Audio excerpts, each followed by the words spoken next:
สบายดีที่เขตบ้านแกงปลาย่างนะพี่น้องเนาะพบกับซ่องบอกคำพาเที่ยวจาโน่เซนเก่าเซนเคยเนาะหลังจากคลิปผ่านมานะพาพี่น้องมาเลาะตามสายทางท่าเรือเนาะฮอดบ้านสีเมืองมาฮอดอยู่บ้านจีเนโมฮันเนาะ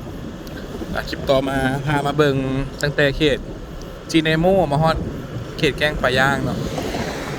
คลิปนี้บอกคำจะพาเลาะเบิงเขตแกงปลาย่างต่อไปอีกเนาะฮอดใส่ก็ฮอดกัน พามาสำรวจตามสายทางสินะเอาว่าเป็นจังไดเนาะมาเบิ่งน้ำกันเลยการเปลี่ยนแปลงของบ้านเมืองเนาะการเปลี่ยนแปลงของ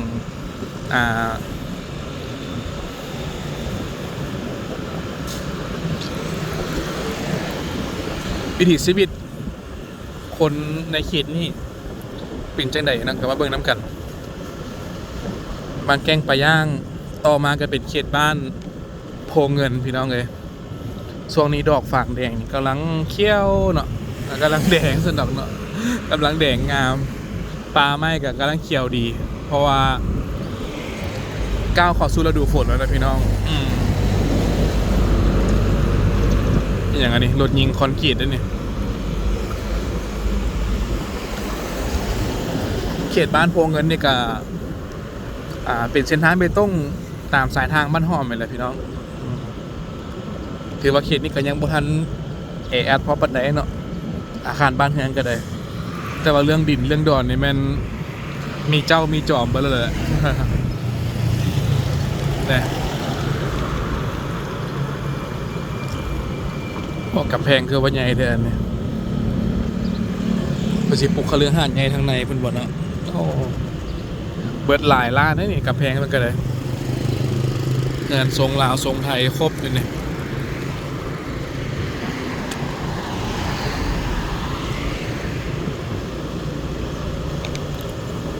ห้านขอบปุ้นเจลขิงนางกี้ MK บุฟเฟ่ซินดาด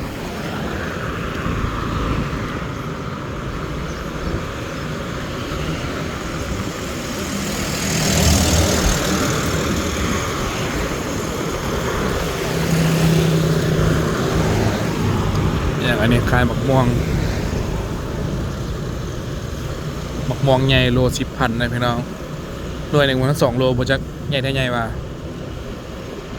แต่บอกคำเคยกินแล้วมันรู้สึกว่า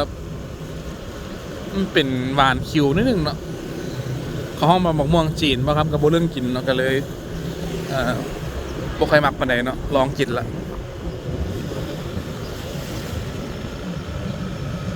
โอ้เฮือนวิลล่างามๆคักถ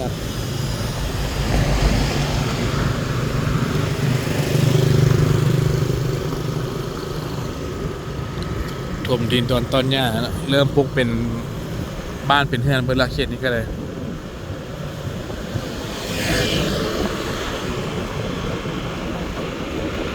บ้านหอมยังเหลืออีก3 กิโลเมตรจากนี้ไป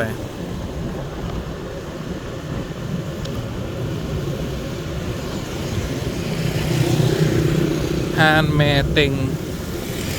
สาขา3ข้าวเปียกไก่ลาดโมนิธิสายใจเรา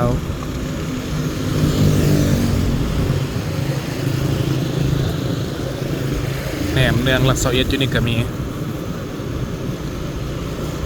บ้านโพเงินในปัจจุบัน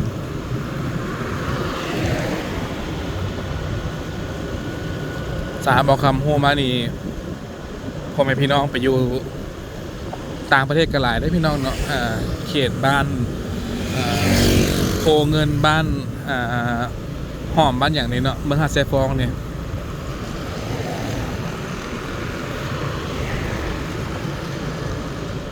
เนี่ยโอ้ตึกอาคารบ้านเฮือนหลังใหญ่หลายพี่น้องเฮือนลุง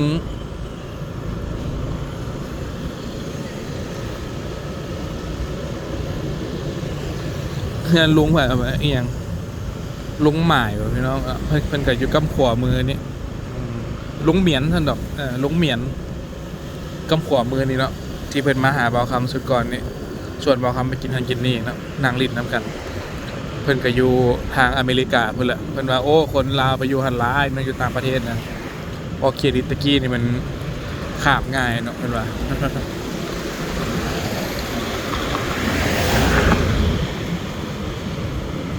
เป็นว่าลอยขาดน้ำของตะกี้นี่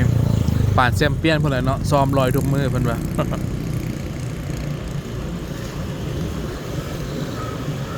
ของคาเลยพี่น้องกินฝุ่นหลายเนาะ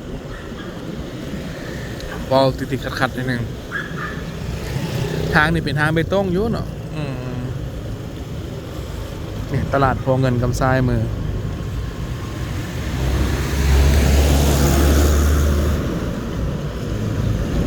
เป็นทางเบตงอยู่แต่ว่า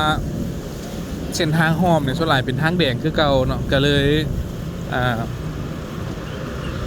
กีดินกีดอนติดรถขึ้นมาใช่ไหมกับว่าเปื้อนทางใหญ่คือเก่าเนาะฉะนั้นพูดแล้วเนาะต้องท่าเพิ่นไม่อย่างปูไปต้งหรือว่าปูยางแต่ละห้อมพวกเลยเนาะจึงสิแก้ปัญหานี้ได้ข้าชันอะไรมันจบข่าวคือเก่าเนาะข้าชันนะในห้อมยังเป็นทางแดงอยู่บางห้อมนะ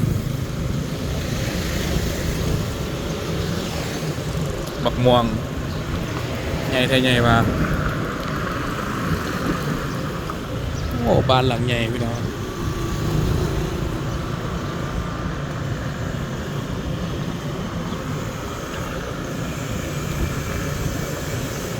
บ้านหลังใหญ่หลังงามหลายเนาะเขียนเนี่ย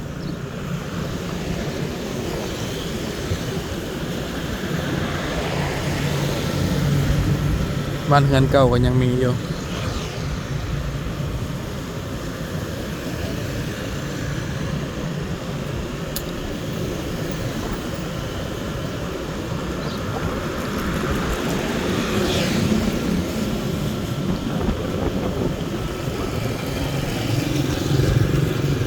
ฮานนวด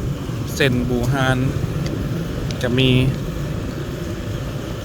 วัดโพสีเจริญส่ง2514นี่พี่น้องสร้างได้จากปีก็เบิ่งเอาเนาะกุฏิก็เลย2514เป็นศาลาหอเจ๊นะ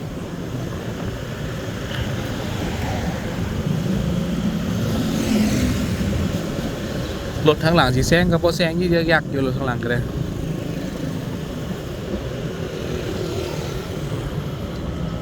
ห้างข้าวปุ้นเท้าสันติ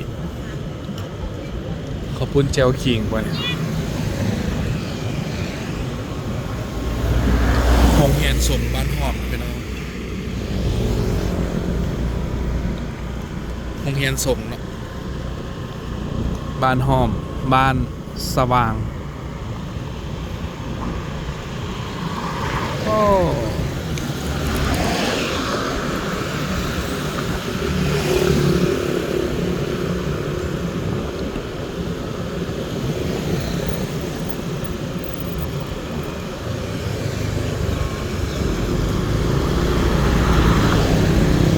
วัดอย่างน้อนี่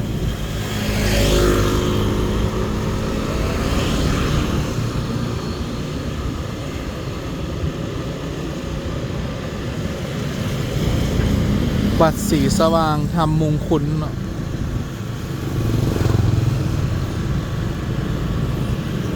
ฝากกำแพงเพื่อนเนี่ยโอ้เรื่องเราการละลินครบพี่น้องเลยชีวิตเนาะฝากกำแพงเพื่อนเนี่ยใครอยากมาศึกษาเกี่ยวกับการปั้นรูปแต้มหรือว่าศิลปะกำแพงเนี่ยมาได้เลยครบ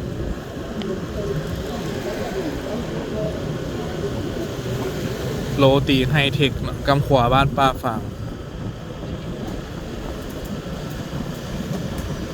หาดพิงหัวหมูโรงเรียนมัธยมศึกษาตอนปลายบ้านหอม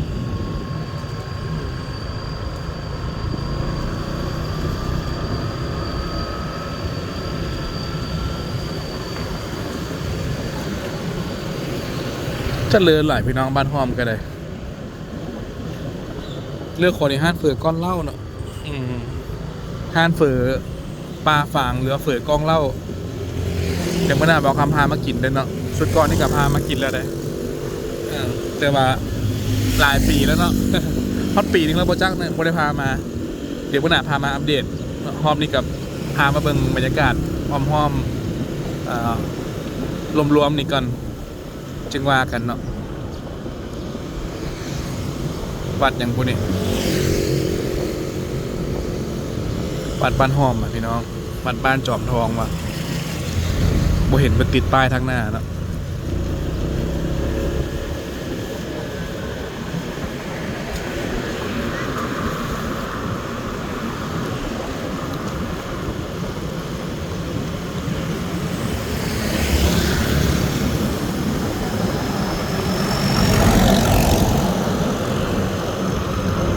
เป็นเส้นทางเบตง4 เลนแต่ว่าเลนกำซ้ายนี่บ่อยากเต็มปานใดเนาะบ่อยากขนาดซ้ำหมู่ปานใดแต่ว่า3 เลนทั้งกลางนี่ซ้ำกันเนาะกำขวาซ้ายกับกำขวานับแต่ขวาไปว่าซั่นซะกำซ้ายสุดเลยเป็นเลนน้อย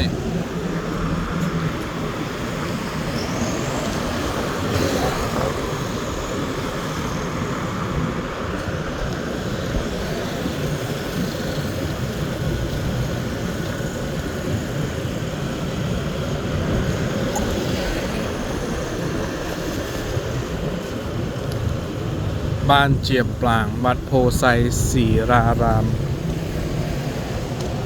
หลายบ้านพ่นนะพี่น้องเขตนี้ต่อกันไปโรงเรียนหอมสวรรค์ตอนนี้เป็นตอนแรกแล้วเนาะน้องนักเรียนเลิกเรียนโรงเรียนประถมอนุบาลประถมบ้านหอมหานคอนขายถือหานนมเหนียวของอยู่ของกินนี้ครบแล้วกันได้เขียนนี่ก็เลยถือว่าจะนี่ไปเวียงจันทร์เนาะกับประมาณ20 นาทีเลยพี่น้องถ้าขี่รถไปเนาะประมาณหันเข้าไปฮอดประตูใจก็ได้แต่กี้เนี่ยโอ้เป็นชั่วโมงนะบางเทื่อทางรถเพก็ยุ่งไปเองเนาะปัจจุบันนี้สะดวกสบายได้ละเป็นทางเบตงจบเจือเนาะวัดเจียมปลางไซยาราม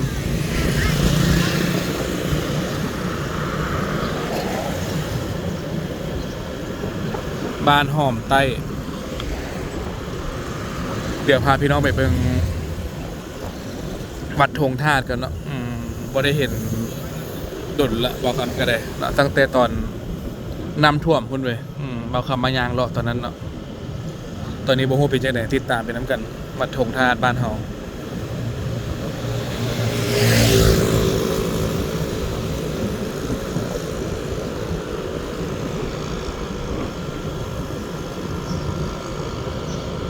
บ้านเฮือนแน่นเลยพี่น้อง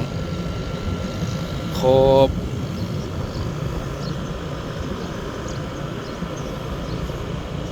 เส้นทางดีไม่อย่างมันก็เริ่มดีๆขึ้นมาแล้ว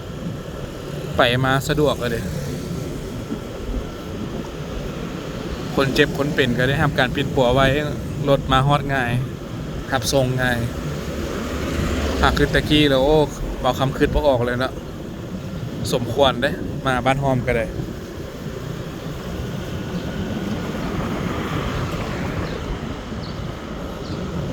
วัดธงธาตุขอเชิญร่วมงานวันเสาร์ที่31 เดือนพฤษภาเนาะเททองรอพระพุทธรูปเพิ่นว่าส่วนเป็นท้ายเดือนนี่พี่น้องเพิ่นจะรอพระอยู่วัดธงธาตุเนาะท้ายเดือนพฤษภาเนี่ย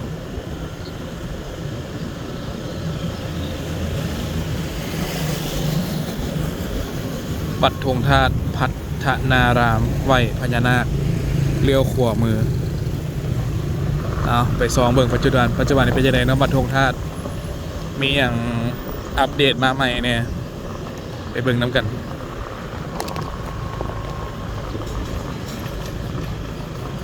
ทานต่ำขอบปุนต่ำมีครบพี่น้องนี่ก็ห้านขายดอกไม้ทูบเทียนเนาะ หมักเบ่งขายปูขายปลาครบอันนี้ก็เลยห้องการปกครองบ้านหอมใต้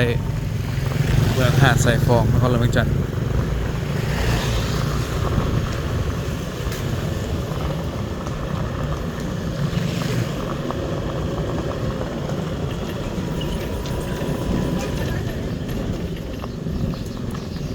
วัดธงธาตุพี่น้อง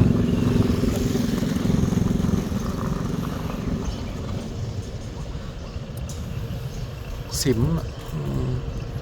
มีสิมมีพระธาตุน้ำท่วมนี่พี่ได้พี่น้องเลยเนาะจนฮอดกะโลวัดพี่ได้เนาะมาคำมาถ่ายก็ได้บ่เป็นไงเนี่ยพระธาตุวัดธงธาตุเนาะสวยงามเหลืองอารามขี่รถแบบบ่ย่างเลยเนาะ ถ่ายไปเรื่อยๆเลยพอได้เบิ่งบรรยากาศนำกันแบบ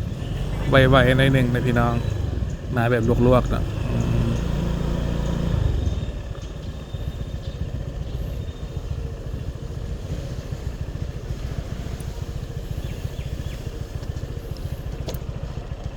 เพิ่นจะสมโพธิพระพุทธรูปเต็มพี่น้องเนี่ยเพิ่นห่อไว้อยู่เนี่ยเนาะ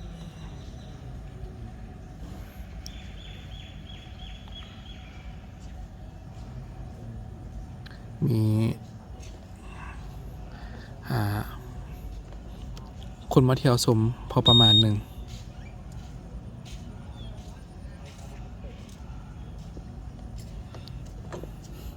ไปเดี๋ยวย่างไปซ่อมมือหนึ่งกันเนาะ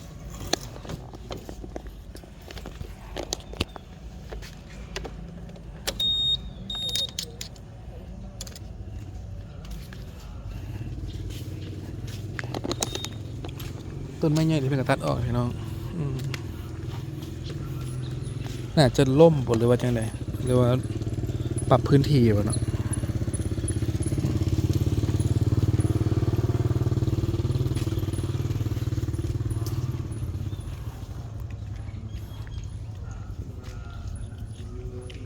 มีคลองมีกล่องพี่น้องมีคลองมีกล่องมีตู้บริจาคทางด้านหน้าเลย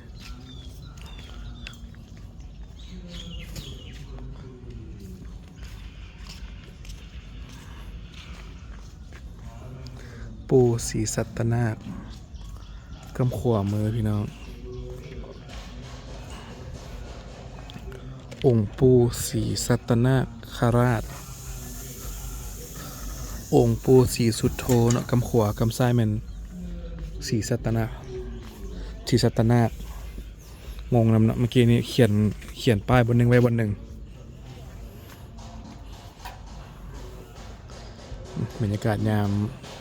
แรงๆที่บ้านหอมพี่น้องเลยเขตวัดธงธาตุเนาะ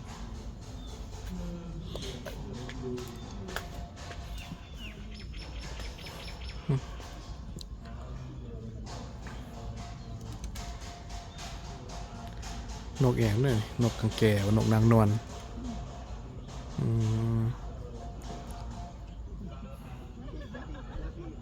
โอเคเลยเนาะ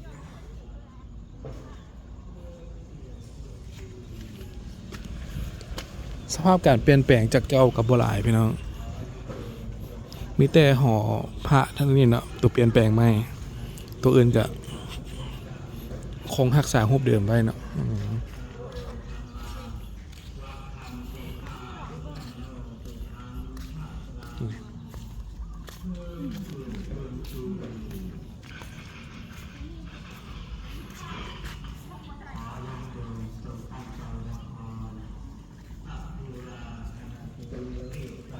พาพี่น้องไปอ่านใบไวนิลเพิ่นก่อนซะเพิ่นว่าเนาะวัดธงธาตุขอเชิญร่วมงานบวชชีพราหมณ์ฟังธรรม10ชาติเททองรอพระพุทธรูปวันเสาร์ที่31เดือนพฤษภาคมปี2025เนาะเดือน5ขอเชิญส่วนออกตนญาติโยมพุทธชาวพุทธทั้งหลายร่วมงานตักบาตรบวชชีพราหมณ์ ฟังเทศนาธรรมสาดก10 ศาสตร์และพิธีเททงรอพระพุทธรูปปางเปิดโลกองค์ประธานศาลาน้ำหนัก268 กิโลรายละเอียดมีดังนี้เนาะวันที่31 เดือน 5ตอนเช้า 6:30 ใส่บาตร68 หน่วย 8:30 สมทานศีล8 บวก4 พราหมณ์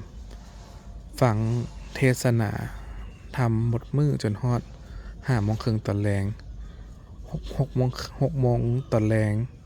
เริ่มพิธีเททองหล่อพระ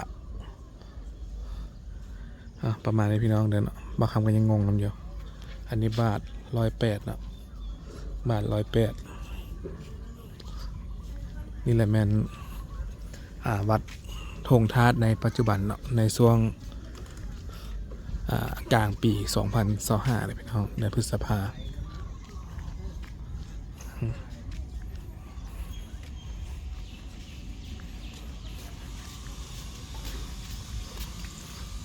พามาหับศพน้ำกันเนาะ